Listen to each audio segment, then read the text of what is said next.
ఉత్తరకాలామృతం 10వ ఎపిసోడు ఆరూఢం. మనకి యాక్చువల్లీ జాతక చక్రాలు, పాతకాలం వాళ్ళ జాతక చక్రాలు చూస్తే పాతకాలం సిద్ధాంతులు రాసినటువంటి జాతక చక్రాలు, అందులో విచిత్రాలు కనబడతాయి. ఏంటంటే రాశి చక్రం, నవాంశ చక్రం, అలాగే ఆరూఢ చక్రం వేస్తూ ఉంటారు. కాలామృతంలో ఈ ఆరూఢాన్ని శోధించడానికి ప్రత్యేకంగా ఆయన ఒక సూత్రాలు చెప్పుకుంటూ వచ్చాడు. ఈ ఆరూఢం సూత్రాలు తెలుసుకుని ప్రతి అంశంలోనూ వీటిని కనుక మీరు ప్రయోగం చేస్తే మీకు ఆరూఢం మీద చాలా పెద్ద సబ్జెక్ట్ డెవలప్ అయిపోతుంది. మరి ఇక్కడ మూలం ఇది. ఇక్కడ ఇలాగా ఒక సూక్ష్మంగా ఒక 2 సూత్రాలతో తీసేసిన పుస్తకం మీకు ఏం కనబడదు ఆరూఢం మీద. నేను గతంలో ఆరూఢం మీద ఆంధ్రభూమిలో జ్యోతిషం మీద వ్యాసాలు రాసేటప్పుడు ఆరూఢం మీద చాలా వ్యాసాలు రాసుకొచ్చాను. అంటే నా సొంత రచనలు కాదండు, ఎక్కడెక్కడ ఏ గ్రంథాల్లో ఆరూఢం మీద ఎవరెవరు ఏం చెప్పారు అనే విషయాలన్నీ కూడా క్యాచ్ చేసి తీసుకొచ్చి అక్కడ పెట్టాను.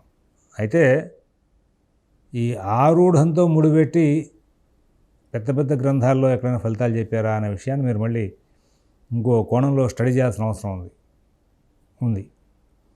ఎందుకంటే సబ్జెక్ట్ని ఎంతవరకు మనం నమ్మొచ్చు, ఈ సబ్జెక్ట్తో మనం ఎంతవరకు ప్రయాణం చేయొచ్చు, ఇది మందా కాదా, మనకు సంబంధం ఉన్నటువంటి సబ్జెక్టా, మనకు సంబంధం లేని సబ్జెక్టా అనే విషయాల్లో మీకు ఒక క్లారిటీ కావాలి అంటే కనుక మీ అంతటా మీరు స్వయంగా కొన్ని గ్రంథాలు శోధించాలి. తీసి చూడండి ఒకసారి.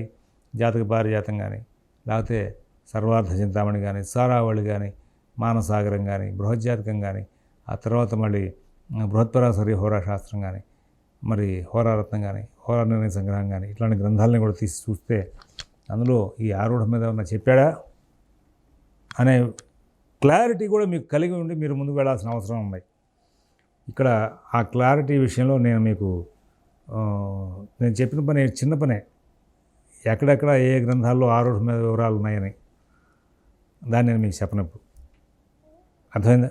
కారణం ఏంటంటే ఆన్లైన్లో జ్యోతిషం అయినప్పటికీ కూడా ఇక్కడ మీకు చాలా డీటెయిల్డ్గా ఎక్కడ ఎవరు స్వయంగా గురువు దగ్గరికి వెళ్ళి కూర్చున్నా కానీ ఇన్ని పాఠాలు చెప్పరు. ఇటువంటి విషయాలను ఇక్కడ చెప్తున్నాం. ఇప్పుడు దీనికోసం చెప్పేసి అనేకమైనటువంటి గ్రంథాలని సూచించడం, చదవడం, వాటిలోని వివరాలు తెలుసుకోవడం అన్నీ చేస్తున్నాం మనం. అయితే మరి కొన్ని మీరు స్వయంగా చూడాల్సిన అవసరం. అట్లా స్వయంగా చూసినప్పుడు ఆ పుస్తకాల్లో వెళ్ళాక ఆ పుస్తకాల్లో అనేకమైనటువంటి మార్గాలు కనబడుతూ ఉంటాయి, ఇంకా కొత్త కొత్త విషయాలు కనబడుతూ ఉంటాయి. వాటినన్నింటినీ కూడా శోధన చేయడానికి మీకు బాగా బుద్ధి కుశలత ఏర్పడే అవకాశం వస్తుంది. భావేషో భవనాఛయాతి గృహే తిష్టేత్ పదం తావతి తుక్తం తత్పద శుభాశుభవశ తద్రాశ వృద్ధి భవేత్. ఏవం లగ్నధనాంబుధి స్మర గురుక్ష్మే స్వైశ్చర రిఫాత్పదా న్యష్టోరిఫగృహాత్ భవేదుపదం ధారాపదం సప్తమాత్ అని చెప్పేసి చెప్పుకుని వచ్చాడు. ఇక్కడ మనకి ఏదైనా ఒక మిథున లగ్నం, లగ్నారూఢం ఎక్కడ అని చెప్పి కనుక్కోవాలి. మిథునానికి అధిపతి బుధుడు. మిథున లగ్నం నుంచి ఆయన కరెక్ట్గా తులలో ఉన్నాడు, పంచమంలో ఉన్నాడు. ఆ తులకి పంచమం కుంభం అవుతుంది. మిథునం, కర్కాటకం, సింహం, కన్యా, తుల 5. తుల దగ్గర నుంచి మళ్ళీ తుల, వృశ్చికం, ధనస్సు, మకరం, కుంభం 5. అంటే మనం ఏ భావాన్ని అయితే శోధిస్తున్నామో ఆ భావాధిపతి ఆ భావం దగ్గర నుంచి ఎన్నో ఇంట్లో ఉన్నాడు, అక్కడి నుంచి ఎన్నో ఇంట్లో మనం ఆ భావాన్ని రాయడం ఉంటుంది. అలాగా ఇప్పుడు మిథున లగ్నానికి తులలో కనుక బుధుడు ఉంటే మనం కుంభంలో లగ్న ఆరూఢం రాస్తాం. ఈ ఆరూఢాలు మనకు చేసిన అలవాటు ఏంటంటే లగ్నం ధనం అంటే 2వ స్థానానికి సంబంధించి దాని కుటుంబారూఢం రాస్తారు. కొంతమంది కోశారూఢం రాస్తారు. కోశం అంటే ధనం కదండి, కోశారూఢం రాస్తారు. అలా ఉంటూ ఉంటాయి. మరి తర్వాత చతుర్థం వాహన స్థానంగా అక్కడ వాహనారూఢం రాస్తారు. పంచమం పుత్రస్థానంగా పుత్ర ఆరూఢం రాస్తారు. సప్తమం కళత్ర స్థానం కాబట్టి ఇక్కడ దారారూఢం రాస్తారు. నవమం భాగ్యస్థానంగా భాగ్యారూఢం. రాజ్యస్థానం, వ్యయస్థానం, లాభస్థానం. ఈ వ్యయ ఆరూఢానికే ఉపపదం అని కూడా నిర్ణయం చేశారు. ఇట్లాగా మొత్తం చెప్తూ ఉంటారు. ఇవి మొత్తం అంతా కూడా సాధన చేస్తే ఒక చక్రంలో రాస్తారు. ఏమిటయ్యా వీటితో ఫలితాలు అంటే ఈ ఆరూఢాలు ఏవైతే మనం శోధన చేస్తున్నామో ఆ శోధన చేస్తున్నటువంటి ఆరూఢాలకు సంబంధించి శుభాశుభ గ్రహాల యొక్క సంబంధాలను బట్టి ఆ ఫలితాలు శుభత్వం ఇస్తాయా పాపత్వం ఇస్తాయా అనేటువంటి అంశాలను ప్రస్తావన చేసుకుంటూ వస్తారు. అయితే ఈ ఆరూఢం మీద జైమిని మహర్షి ఎక్కువ చెప్పుకుంటూ వచ్చాడు. పరాశర మహర్షి విధానంలో చాలా తక్కువ అంశాలు. భావేషో భవనాచ్చయాతి గృహే తిష్టేత్ పదం తావతీత్ ఉక్తం తత్పదత శుభాశుభవశాత్ తత్ర ఆశ వృద్ధి వదేత్. అక్కడ ఆ భావానికి ఏ ఆరూఢం అయితే మనం స్టడీ చేస్తున్నామో, మాతృ ఆరూఢం స్టడీ చేస్తున్నాం, వాహనారూఢానికి మాతృస్థానం కాబట్టి పేరు. అక్కడ దానికి ఉన్నటువంటి శుభగ్రహాలు ఏంటి, ఆ పాపగ్రహాలు ఏంటి, ఇవి ఏ విధమైన ఫలితాలు ఇస్తున్నాయి అనేటువంటి అంశాల మీద మరి బాగా శోధన చేసుకుంటూ ముందుకు వెళ్ళాల్సిన అవసరాలు బాగా కనబడుతున్నాయి. ఈ విధంగా మీరు ఆ యొక్క అంశాలని స్టడీ చేసుకుంటూ ముందుకు వెళ్తే చాలా విశేషాలు బయటకు వస్తూ ఉంటాయి. ఈ ఆరూఢంలోనే సస్యాల్లగ్నపదే శుభే శుభయుతే చేద్ భోగభాగ్యైర్యుతః తస్మాత్ కోణచతుష్టయే శుభఖగే రాజా మహాపండితః క్రూరస్తత్ర విపర్యయో యది పునః షష్టాష్టరిప్పేషు వాపి ఏవం సర్వపదై శుభాశుభఫలం సమ్యక్ విచార్యాదిశేత్. మొత్తం కేంద్ర కోణాధిపతులతో సంబంధాలు, వాళ్ళలో ఉండాలు, ఆ అధిపతులతో కలవడాలు, ఆ కేంద్ర కోణాధిపతులతో చూడబడాలు, ఇవన్నీ కూడా భావాన్ని వృద్ధి చేస్తూ ఉంటాయి అని ఇప్పటిదాకా మనం చెప్పుకుని వచ్చాం. యాక్చువల్లీ తనుభావం స్టడీ చేసి మనం ధనభావం స్టడీ చేస్తూ అటు ఆ భావార్థరత్నాకరాన్ని ఆపం. భావార్థరత్నాకరంలోకి మళ్ళీ వెళ్తాం. ఆ జాతక పారిజాతాన్ని భావార్థరత్నాకరాన్ని తీసుకుని భావశోధన చేసుకుంటూ అక్కడ ఎంతసేపు భావం వృద్ధిని శోధించేటువంటి వంశాలు చూస్తేనేమో కేంద్ర కోణాధిపతులతో సంయోగాలు చెప్తూ ఉంటాడు. భావం పాడవుతోంది అనేటువంటి అంశాలకు వచ్చేసరికి షష్టాష్టరిప్ప స్థానాలు చెప్పి 6, 8, 12 స్థానాలతో ఉన్న సంబంధాన్ని చెప్తూ ఉంటాడు. ఇటువంటి ఈ సంబంధాన్ని కనుక మనం క్లియర్గా శోధన చేస్తే మనకి ఇక్కడ ఇంటికి ఏదైనా సంబంధం వచ్చిందనుకోండి, సిద్ధాంత దగ్గర పెరుగుతూ ఉంటాం. మనకి ఇంటికి రాగానే ఏదో సంబంధం చెప్పారు, ఏమంటే అబ్బాయి సంబంధం వస్తుంది, వెంటనే జాతకాలు ముందుకు వెళ్తూ ఉంటాం. ఈ భావశోధన చేసే సందర్భంలో మరి మనకి కనుక చాలా క్లియరెన్స్, భావానికి కేంద్ర కోణాధిపతుల యొక్క సంయోగం ఉంది, లేదా ఆ భావానికి షష్టాష్టరిప్పాల యొక్క సంబంధం ఉంది. కేంద్రాధిపతుల యొక్క కోణాధిపతుల యొక్క సంబంధం ఉంటే వృద్ధి, షష్టాష్టరిప్ప స్థానాల యొక్క సంబంధం ఉంటే అది పాడవడం అనేటువంటి చెప్పుకుంటూ వస్తూ ఉంటాడు. అట్లాగే ఇక్కడ కూడా ఈయన ఆ పాయింట్లనే వదిలిపెట్టకుండా వెళ్తున్నాడు. లగ్నారూఢం శుభక్షేత్రం అయింది, శుభులతో కూడుకున్నాయి, ఆ జాతకుడు భోగవంతుడు అవుతాడు. సస్యాల్ లగ్నపదే, ఆ యొక్క ఆరుఢ లగ్నానికి శుభే శుభయుతే చేత్ భోగభాగ్యైర్యుతః. ఆ ఆరుఢానికి కనుక, లగ్నారూఢానికి కనుక శుభగ్రహాల యొక్క సంయోగం, వీక్షణ అందులో ఉండడం కనుక జరిగితే వాడు భోగి భాగ్యవంతుడు అవుతాడే అన్నాడు.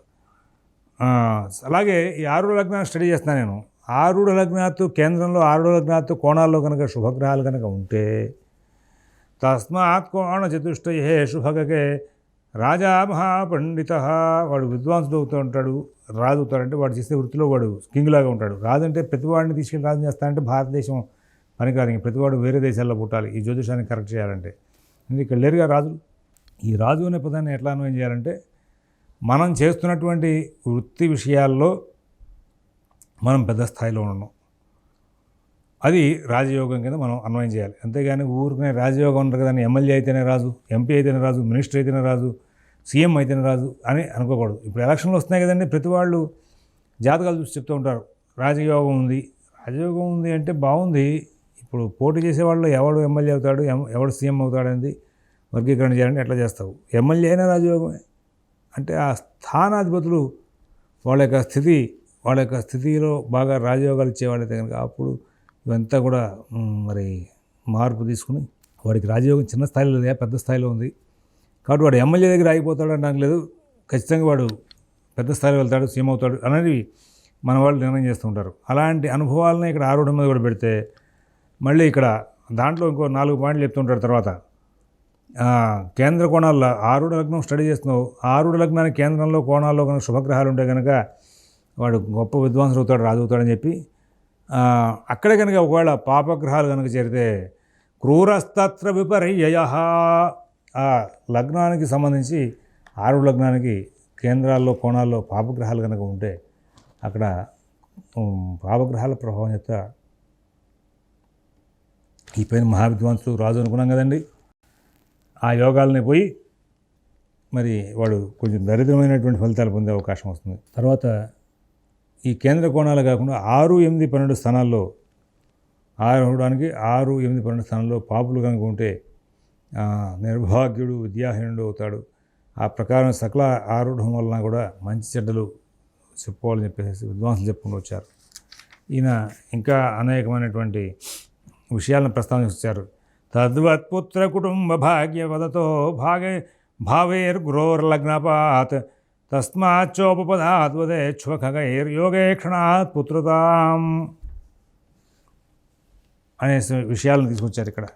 ఇది ఏమిటి అంటే ఇంకా ఈ ఆరూఢాన్ని బేస్ చేసుకుని సంతాన విషయం, సంతానం లేకపోవడం, కళత్రయోగం, మళ్ళీ తర్వాత మళ్ళీ ఇది కలగడం, ఇవన్నీ కూడా చెప్పుకుంటూ వచ్చారు.